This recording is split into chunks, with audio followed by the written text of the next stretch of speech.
रवि एक महत्वाकांक्षी फोटोग्राफर था जो रहस्यमय और वीरान जगहों की तस्वीरें खींचने का शौकीन था।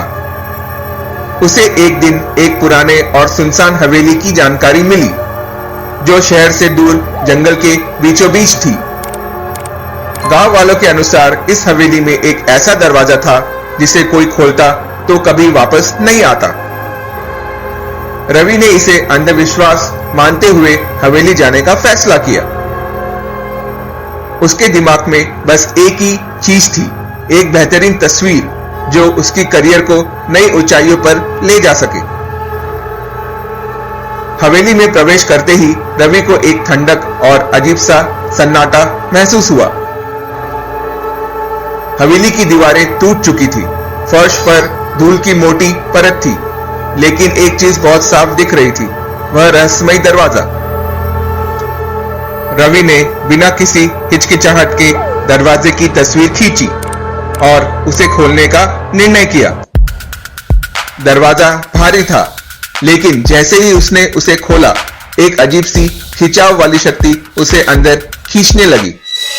अंदर घोर अंधकार था और दरवाजा बंद होते ही रवि ने पाया कि वह किसी अजीब दुनिया में फंस चुका है। दरवाजे के अंदर प्रवेश करते ही उसे सामने एक और दरवाजा दिखा। वह भ्रमित था, लेकिन यह सोचकर कि यह उसे बाहर निकालने का रास्ता दिखाएगा, उसने दूसरा दरवाजा खोला। लेकिन हर बार जब वह दरवाजा खोलता, उसके सामने फिर एक नया दरवाजा होता। यह सिलसिला घंटों तक चलता रहा और हर दरवाजा उसे और गहरे अंधेरे में ले जा रहा था। हर दरवाजे के साथ रवि को समय का एहसास कम होता गया। उसके शरीर में थकावट बढ़ती जा रही थी, लेकिन कोई अंत नहीं दिख रहा था। धीरे धीरे उसे महसूस हुआ कि उसकी त्वचा झुर्रियों से भरने लगी है और उसके हाथ कांपने लगे हैं। वह धीरे धीरे बूढ़ा हो रहा था। आखिरकार रवि ने एक आखिरी दरवाजा खोला और वह खुद को एक कमरे में पाया। इस कमरे में कोई दरवाजा नहीं था, केवल एक विशाल आईना था। जैसे ही उसने आईने में देखा, वह खुद को पहचान नहीं सका। आईने में दिखने वाला चेहरा एक बेहद बूढ़े आदमी का था। वह खुद रवि था। उसके बाल सफेद हो चुके थे, चेहरे पर गहरी झुर्रियां थी और उसकी आंखों में जीवन की चमक खत्म हो चुकी थी। रवि अब लगभग 80 साल का दिख रहा था, जबकि उसे लगा था कि सिर्फ कुछ ही घंटे बीते हैं। रवि ने डर और घबराहट में आईने को छूने की कोशिश की, लेकिन जैसे ही उसने आईने को छुआ, वह नीचे गिर गया और बेहोश हो गया। अगले दिन सुबह गांव के लोग हवेली के पास पहुंचे। वहां उन्हें एक बूढ़े आदमी का शरीर मिला जो बिल्कुल सूख चुका था। पास ही उसका कैमरा पड़ा था जिसमें कुछ धुंधली तस्वीरें थी।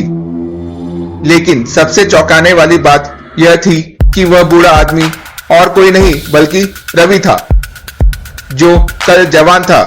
उसकी उम्र अचानक से कैसे इतनी बढ़ गई, यह रहस्य किसी को समझ नहीं आया। हवेली का दरवाजा अब भी वही था, इंतजार करता हुआ किसी और के आने का। हर तरफ दरवाजे खुलते हैं रोज, किस में है रास्ता किस में है रोज। चल रहा हूँ मैं समझ नहीं पाता, कौन सा दरवाजा मुझे है बुलाता। दरवाजे पे दरवाजा दिखता है आगे, सपनों की दुनिया या फिर धुंधले से साए। हर बार लगता बस एक और बार फिर नया दरवाजा, ये खेल है बेमिसाल। रुकने का नाम नहीं चल रहा सिलसिला, क्या है उस पार बस यही है दिल का सवाल। हर कदम पे है उलझन, कोई नहीं जवाब, कब मिलेगा वो दरवाजा जहाँ मिले आराम। अंतहीन दरवाजे खोले या बंद, हर बार लगता है ये आखिरी बंद, लेकिन फिर खुलता नया एक राज। कहाँ जाऊं किसका पकड़ूं मैं हाथ, ये सफर है लंबा मंजिल है दूर। हर दरवाजे में छुपा है एक नया सुरूर, कोई देता खुशी कोई देता गम, किस में छिपा है मेरा असली दम। कोई चमकता सोना कोई साया काला, मैं ढूंढ रहा हूँ वो रास्ता निराला। आखिरी दरवाजा कब आएगा सामने, या फिर चलते रहेंगे ये दरवाजे अनजाने। अंतहीन दरवाजे खोले या बंद, हर बार लगता है ये आखिरी बंद, लेकिन फिर खुलता नया एक राल में। कहाँ जा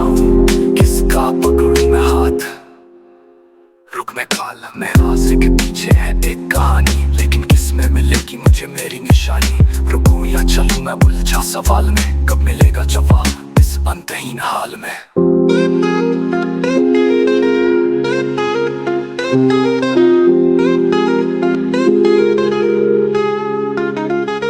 अंतहीन दरवाजे खोले या बंद, हर बार लगता है ये आखिरी बंद, लेकिन दिल खुलता नया एक राल में। कहा जाऊं दरवाजे खोले या बंद, हर बार लगता है ये आखिरी बंद, लेकिन फिर खुलता नया एक रास्ता। जाऊं किसका पकड़ूं मैं हाथ, दरवाजे हैं चलते मैं भी चलता रहूं, किस दरवाजे से मिलूं ये सवाल मैं सहूं। कभी ना रुकूं जवाब ढूंढता जाऊं, अंतहीन दरवाजे हर तरह से गुजर जाऊं।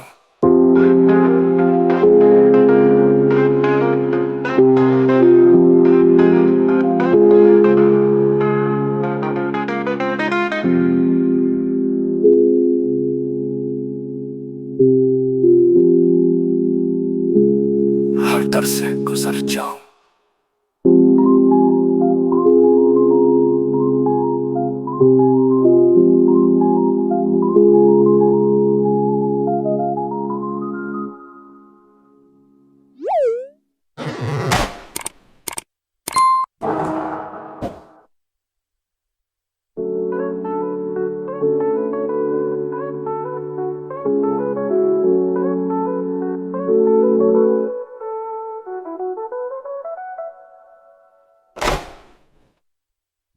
धन्यवाद दोस्तों हमारी कहानी के साथ जुड़ने के लिए।